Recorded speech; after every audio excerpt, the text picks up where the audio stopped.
Hey everybody, I hope you all had a good week. I hope it's going well, and if not, I hope it will get better.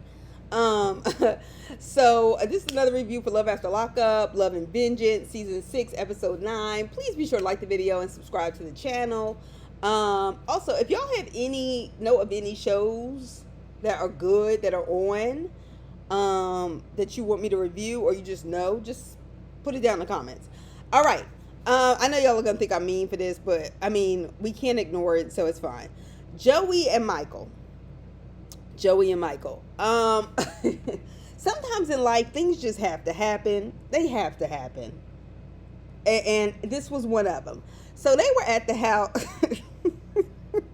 They were at the house at the table. I guess Michael had come back in from talking to his friend Spencer, talking shit about Joey. And the father decided to say a prayer at the table. And the father starts praying to the spirit and said, "Thank you for letting Michael out of the Lockup motel." Something about that, because he was so serious, and I think that has everything to do with why it made it so funny to me. But that was funny. I don't care. That was funny. Anyway, so Michael looked kind of shocked.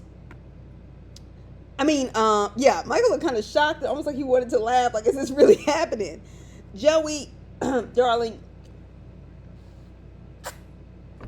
you are 8 years older than Michael. You're 8 years older. And you are emotionally exhausting to watch. I can only imagine to be around. Because it's only been 48 hours. These people stay in drama. Like, I don't even know how you get into it with people like this. In 48 hours? Oh my gosh. So anyway, I'm sure his family meant well. Joey's family. I really do think they meant well. But Joey, you're boring. And you're not as advanced, I think, in your sexuality as somebody like Michael. And just quite frankly, you're not equally yoked. You're not.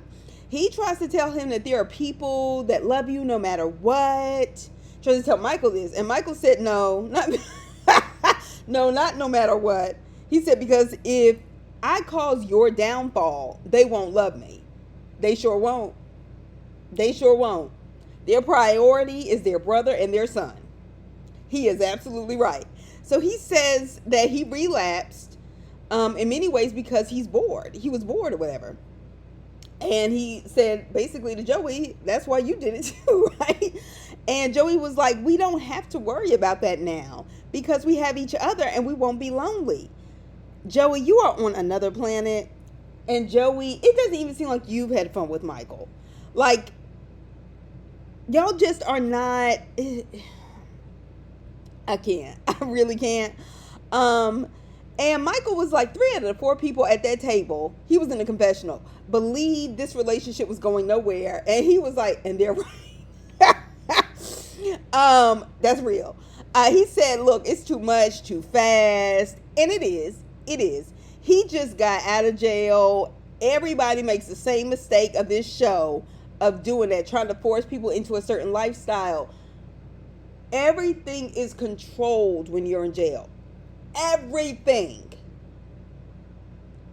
So, I mean, it is natural for a human being to want to be free. Nobody has to teach a person how to be free. That's why babies try to get out of playpens. They're restrictive. That's why babies, when that's why you teach kids to sit down in school and do these sort of things.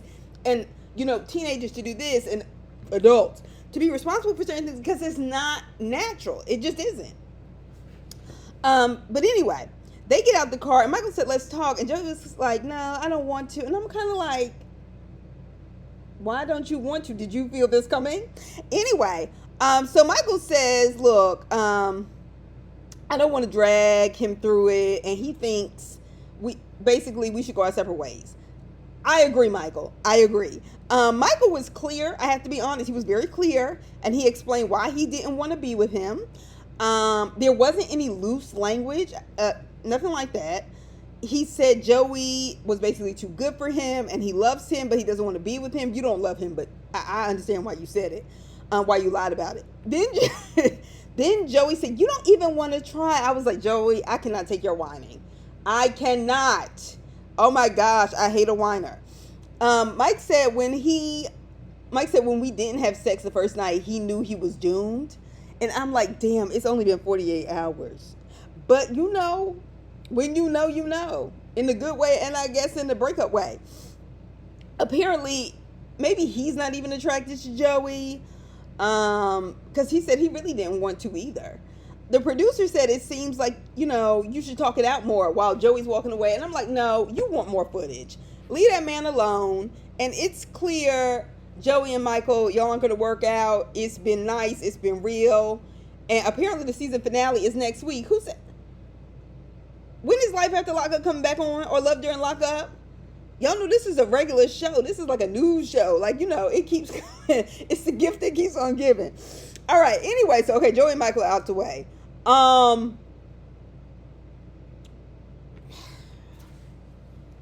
tried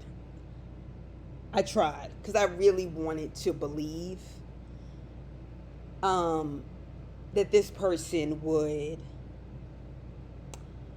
grow out of it very quickly, and they're not. So I must do what I have to do. Julius and Alexis. Baby girl just found out she was pregnant. She pulls up on him at a strip mall because she has a tracker on his phone. She's asking him, why are you with these females? And you in a whole relationship. To her credit, she did not start off loud or accusatory. He's talking about, we were vibing in the studio. First of all, sitting in the studio, vibing with a broke ass who's living off another young woman is stupid on their part, and he sounds dumb as hell. Okay, he sounds degenerate. All right, so even the way he's talking, then you had these hood rat girls who are clearly hood rats. I don't care where they pulled them off the street. We know these people are not really real. Standing there, and I just don't get it. Why are like damn near 6 people getting in and out of a car that only has 5 seats? I mean, it's 4 people, but whatever. I can't. He wasn't answering the phone. He said it was because he was in the studio. And she said, you weren't in the studio just now. What are you talking about? And I was like, did you really just say that to her? With her phone on her plan. Then he starts doing that, I'm sorry, that retarded, ghetto, degenerate shit I can't stand. We good. Bitch, what kind of response? What question are you responding to? What does that mean? You need to go to school. Did he graduate? I mean, I know it's Cincinnati, but did he graduate? Because, like, there is remedial attention is needed. Like, it's not okay at 25. I don't care if he was in jail. Anyway, get a job. Alexis, change your locks. If he gets aggressive, file a restraining order. I mean, what's he going to do? Spy on you, follow you around in the Uber with no money? Girl, get out while you can. Don't worry. You can do bad all by yourself. You can. And honestly, you was doing better before he came along, like many women. Okay? And there's been enough tragedies in womanhood for us to learn. And granted, sometimes you have to experience it to know. And then, like I tell my students, a smart person learns from their own mistakes. A wise person learns from someone else's. Like, and he's given you enough to work with at this point to know that you are way too stressed about money, about this, about that, while you're working and he's doing nothing but staring at his phone all fucking day. His own family didn't want shit to do with him while they were in the same fucking city. Those are red flags. Okay? You can have that baby, Alexis.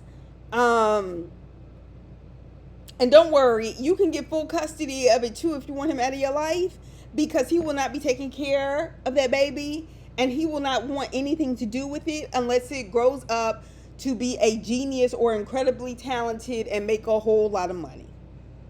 Then he'll come back around after all the hard stuff has been completed by you.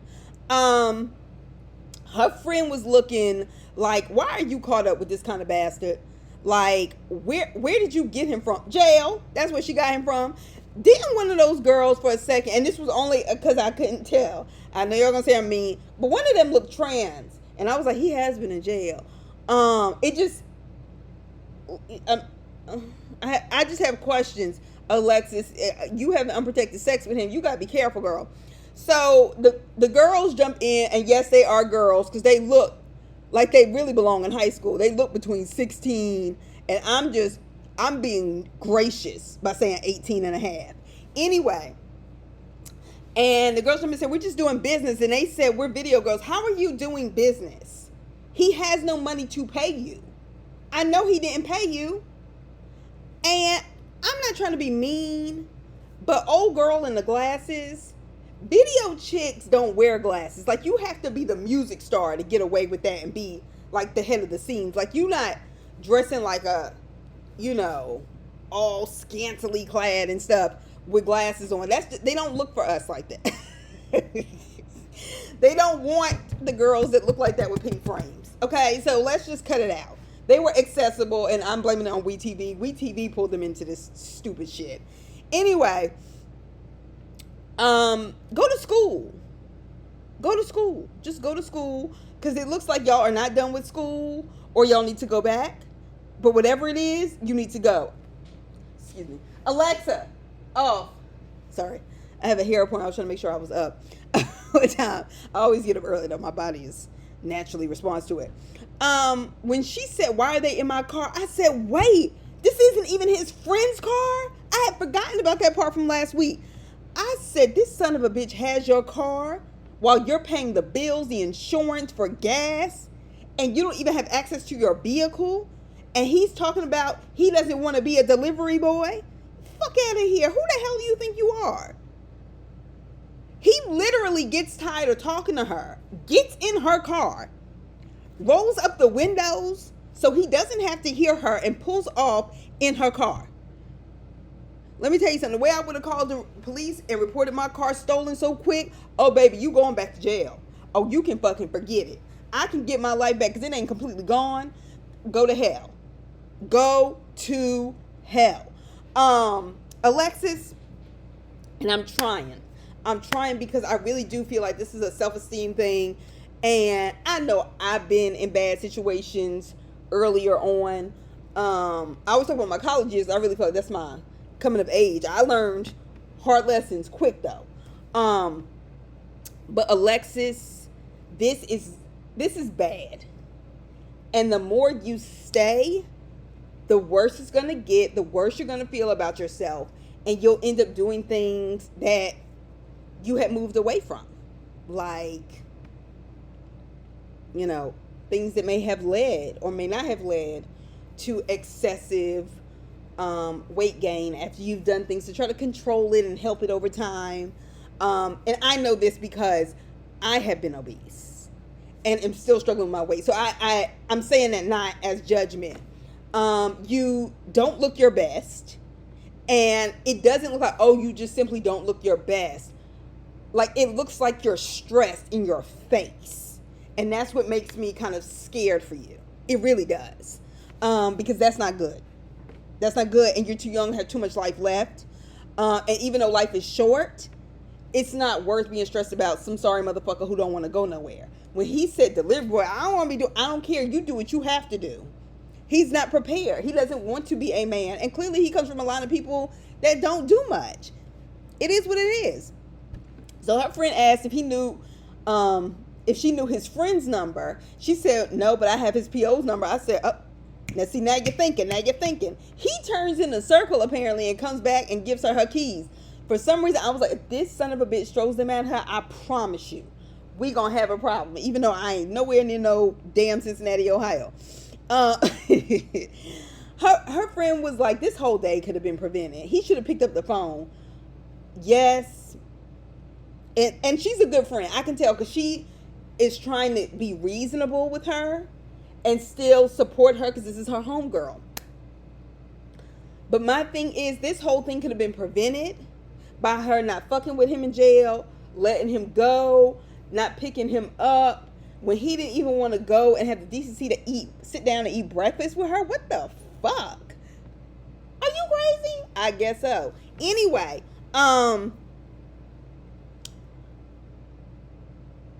it could have been prevented. All of this could have been prevented. Having a condom on, like I said, Trojans has a plethora. It's like nothing's there.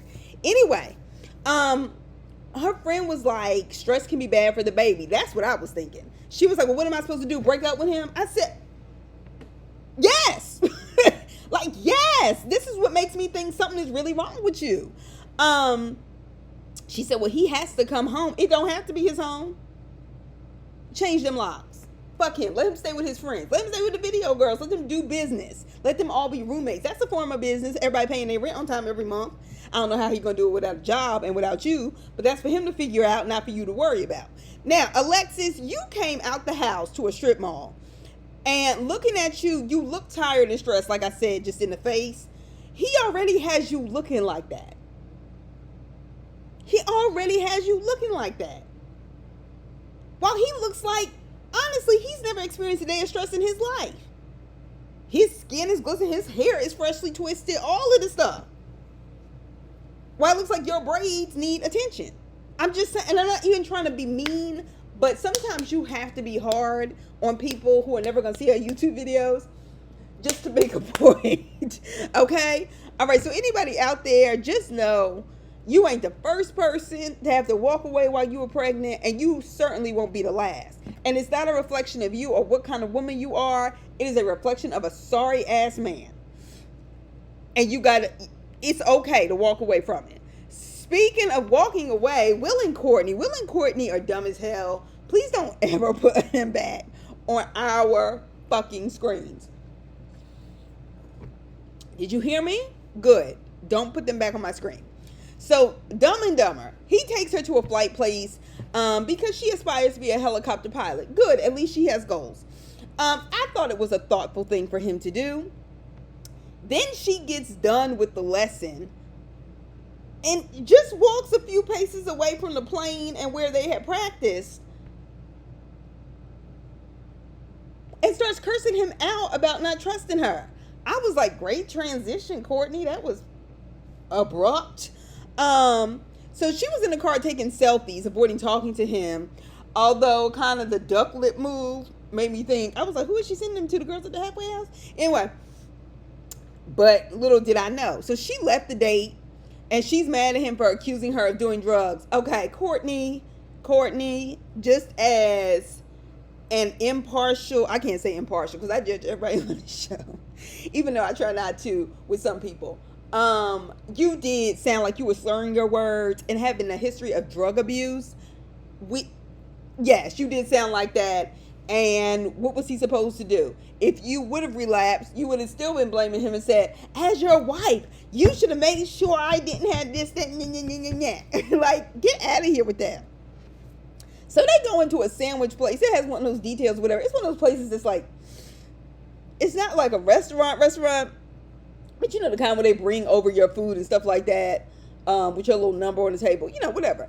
So seeing them beside each other, I sat trying to order. I was like, she looks like his preteen daughter.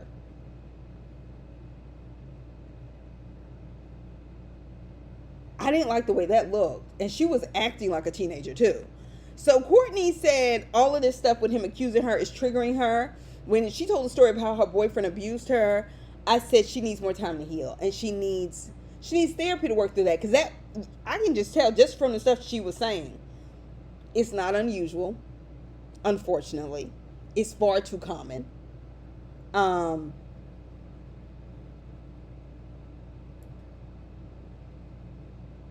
it's sad when women have to go through those kind of things. I think, yes, she deserves better. And it was just sad, but she does need more time to heal. Then she asked, why are we at a sandwich shop? Are you broke? I said, damn, bitch, are you hungry? What the fuck? What kind of thing is that to say to somebody? There seems to be plenty of nice little spots in this town, I don't know, in Washington, for you, like, to be, like, tripping so hard. Anyway, okay, no job. Calm down. So she said, what's next? A souvenir shop? And he was like, yeah, you can be my souvenir that I put on the shelf. She said, oh, a souvenir? And took the ring off. First of all, yes, calling somebody a souvenir, saying you'll put them on the shelf is mad disrespectful. But Courtney, you was awfully loud in that restaurant, and if I've said it once, I've said it 1,000 times. One way I will cut you off forever is a motherfucker that gets loud with me in public. Don't do that. Do not raise your voice at me in public. I don't like nobody raising their voice at me at all.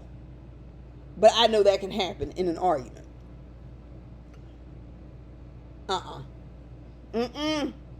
Courtney, let me tell you something. Will, you dumb as hell. Because I would have gotten back in that car and just been like, count your blessings, cut your losses, drive your ass back to California. It's been real.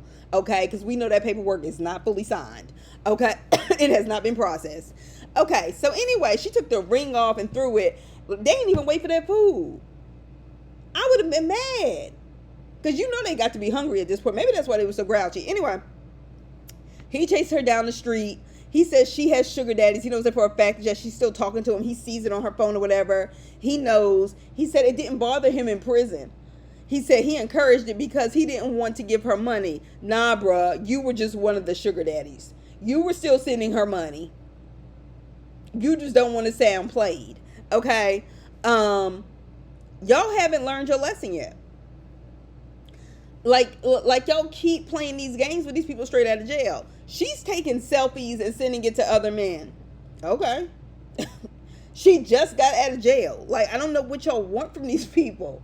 He was like, you had bands spent on you now. I was like, who taught you that word? Who taught you that word? Anyway, so she said, that's none of your business. He said, it is. He said, being with you is like taking care of a child. She said, no, it's like a man taking care of his wife.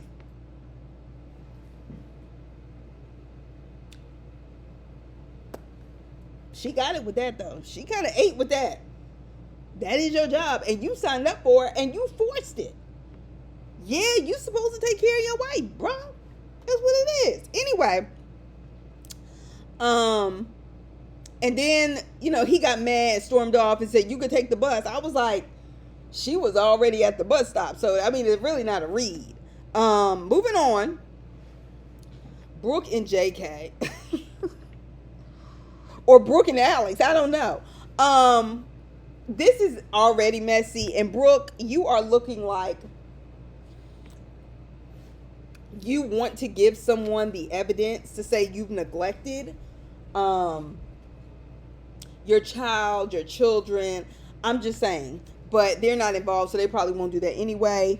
So that part will probably work out for you well. Anyway, she's finally back at work after a week of dysfunctional chaos with JK. I was like, damn, you took a week off? But she works for her mother. Anyway, she said she misses JK. I was like, wow, all y'all did was fight. He snatched the keys out of your car while you were driving. You know how dangerous that shit is? You could have been killed. So she told her mom that JK is out looking for jobs.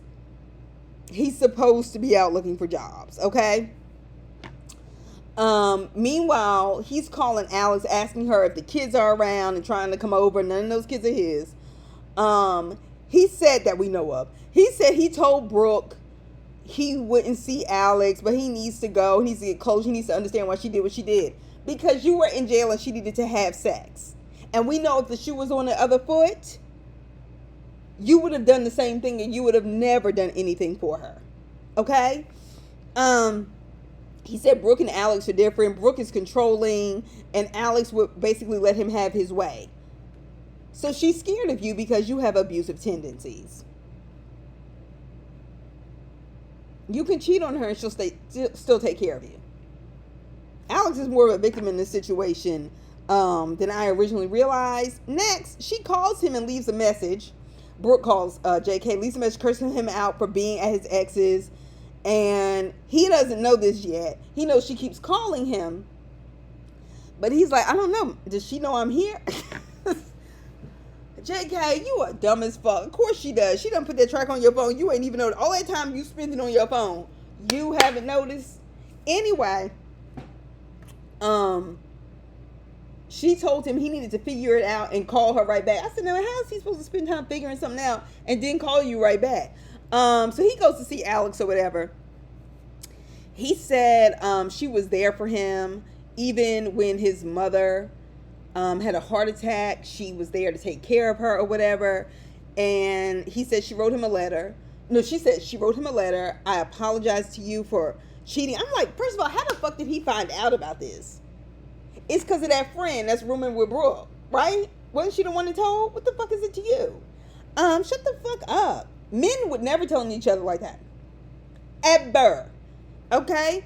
Anyway, He said there was no excuse for cheating on him. Yes, it was. You were in jail. You couldn't give her what she wanted. Can you imagine if women would just respond the way men respond? They cannot handle it, as you can see. You were in jail. You can't do anything for me. Low key, you're doing the same thing right now while you're with Brooke and over there at Alex's house. We are not born yesterday, and we know those cameras do not catch everything. Next. Then he starts talking like he's a prize. Out of jail, no job,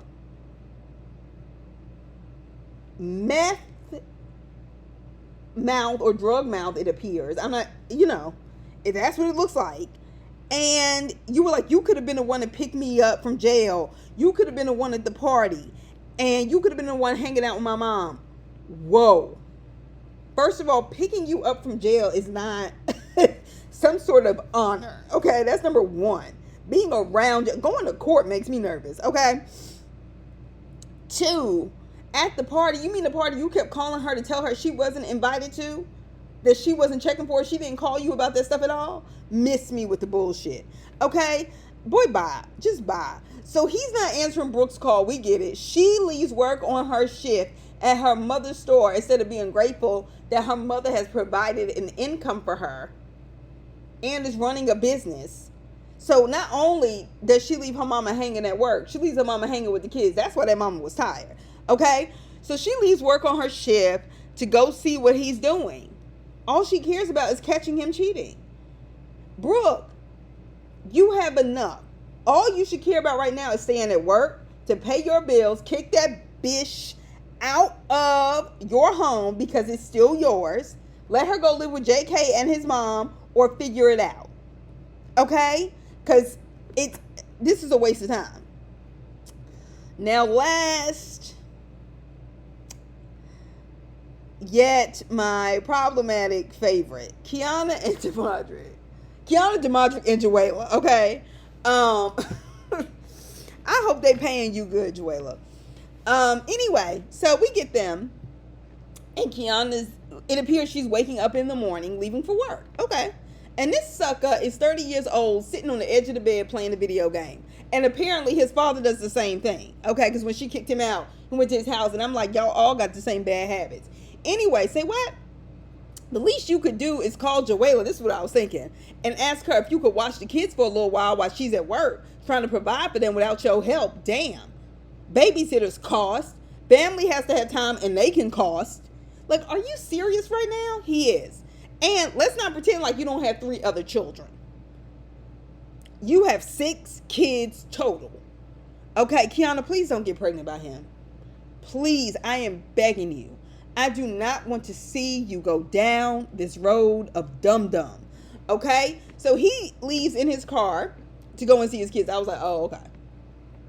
He said finding a job is hard. I agree. I imagine coming out of jail is even harder. But he has a concrete part-time job. I'm not really sure what a concrete part-time job is. Because anything part-time doesn't seem concrete to me. But anyway, he says he's going to see her, and he met Joella. He said, but he can't let her know because he knows Kiana will get mad. Then this is already a relationship not working. All right. So meanwhile, she went into the hair salon. They asked her, about the barbecue, and she was like, baby mama showed up, and they were like, oh, here we go with this. They already know your business. Okay. And they were like, why does she even feel comfortable staying at the barbecue? She was like, that's a good question. I was like, because they rock with her. They rock with her. And he's talking to her to invite her. Kiana, now that you've seen this, we don't want to see you on Life After Lockup. But it's probably already been taped. Anyway, so they ask, why is she wearing a ring? She says it's an engagement ring. I was like, is it? He was awfully loose with the language. She's waiting to see his actions, not just the ring. Courtney, thank you for playing mother hen for her. When you said that lets you know right there, you're not ready to get married. Because when somebody asks you to get married, those things you should already know if you agree to it. Okay? So he goes to see Joella. I was like, whose car is he driving? Hers? How he get there? Anyway, The kids are cute. They're very cute. But this, we know we're not talking bad about the children. So he says he feels like he's living two lives. You are. Kiana took good care of him in jail. So basically, he feels kind of beholden and kind of, I guess, deal with her. But also, I think he needs some place to stay. And I really don't think he wants to be in the same house with Juela with 3 children. I think that's stressful to him. His children are some, people he wants to see in and out as a form of control and a way to have sex with her. But that's it. So he was like, but Juela took care of my kids and they're healthy and stuff. I was like, yes, Juela probably couldn't send you money like that because she's taking care of 3 boys, working and paying bills, and you're not paying child support nor contributing anything. That's very hard to do. All right, I don't know what Juela was wearing, but that ain't the point. She was in her house minding her business. So he tells her him and Kiana are engaged. She said she doesn't think he should be. And her first reason was because if you do, we can't be in the picture. We meaning her and the kids. He said, well, y'all have to get over it. You keep saying that, but by you facilitating these separate visits to Juela's house, going beyond Kiana's back, you have created what they can't get over because now there's an increased distrust. But you know what you're doing. Anyway, then she said, you're okay if I move on with my life then. Because she thought he was going to come back home. She actually considers her house his home. He has 6 children. Yes, she has the most with him. 1 off is already too many. 2 offs is too many. 3 offs, character problem. Okay? And I was thinking to myself, Juela, honestly, anybody that can hold that down with 3 kids, have their own place, they are taken care of, you have a job, you're honestly too good for him. And I hope you didn't put your life on hold, but it appears like you did. And I'm sure he was giving you jail talk. But I need you to pick it up, okay? He was like, well, I want to see you with the right person. No, he doesn't. Then he was like, you're mad. She was like, yeah. Because this is not about the kids right now. It's about me and you. Now, see, I appreciate not using the kids that way. She says she feels played. Then he said, why are you acting like we're together? Bitch, because you're sneaking around your girl's back to see her. You were talking to her while you were in prison. Other women reached out to her. Now that I say that, then it was clear they weren't together, but she still felt like she was the main, because obviously they felt like that was their competition, I guess. That's why, because you've been sending mixed messages. Then he leaves the apartment and tells her to tell the kids he said bye. And he'll see them soon. No, you low down dirty bastard. You couldn't walk to the back of the apartment and tell y'all own damn kids goodbye? Get the hell out of here. So Kiana found texts from Deodric and Juela. They were basically sexting. And she kicks him out. Okay? He said the text messages were about him and Juela meeting up to sit in the car. Like, do you really think, really, in your heart, you actually believe you can lie to someone that way and it makes sense to them, and they'll just be like, oh yeah, oh okay, I didn't realize. What is wrong with you? Anyway, yeah. So, didn't they show the text? I didn't really read them that hard, but anyway, Kiana goes to meet with Deodric's cousin. Okay, and I think sometimes people do that because they think if they talk to their family member can convince the person they're with to do what's right. And I think in some extreme cases, like if somebody has a drug or alcohol problem and you say, hey, they're not listening to me, and you also want, and you're like married to them and it's already a problem, that to me is different, even though I still think people's families have a lot to do with why they are the way they are. But this seems like, okay, if I told his cousin, he's close to his cousin, he'll listen to her. And the thing is, baby girl, it ain't about you. It's him. He has a problem. The cousin is messy, all right? Because blood is thicker than water any day. So she says that she's been on a roller coaster of emotions since yesterday. I said, girl, you've been on a roller coaster of emotions since he got out of jail, okay? Anyway, she said, we've been dealing with this since I was 17. I said, okay. Now, see, this is where we got to draw the line, okay? Because being gracious to people in terms of understanding that they're still young and also doing dumb fuck shit. Somebody that could afford $20,000 to spend on him, Kiana, you can do better. You are already doing better, okay? And you're a hard worker. You will be fine in life, okay? Anyway, so, and I'm like, and he had 6 kids in that time. 6. Okay, that we know of. So, Kiana, you're the one who sounds kind of lost at this point. Okay, his cousin said he talks about how he cares for her or whatever. They all do that. They all play them games. He knows his cousin talks to you. But he doesn't show it because he still wants to live the bachelor's life. That's, first of all, Kiana, you already know that. You heard it from somebody else, and maybe that'll help, but I know it won't. She gets home and does all but the Angela Bassett, kicks him out with his 4 outfits while she's throwing his clothes at him. He had already been kicked out and had to be with his daddy. And quite frankly, his parents deserve to have him live off their dime since they couldn't even go pick him up from jail. But that's all I have to say for now. I will see you all soon. And we'll talk later. Bye.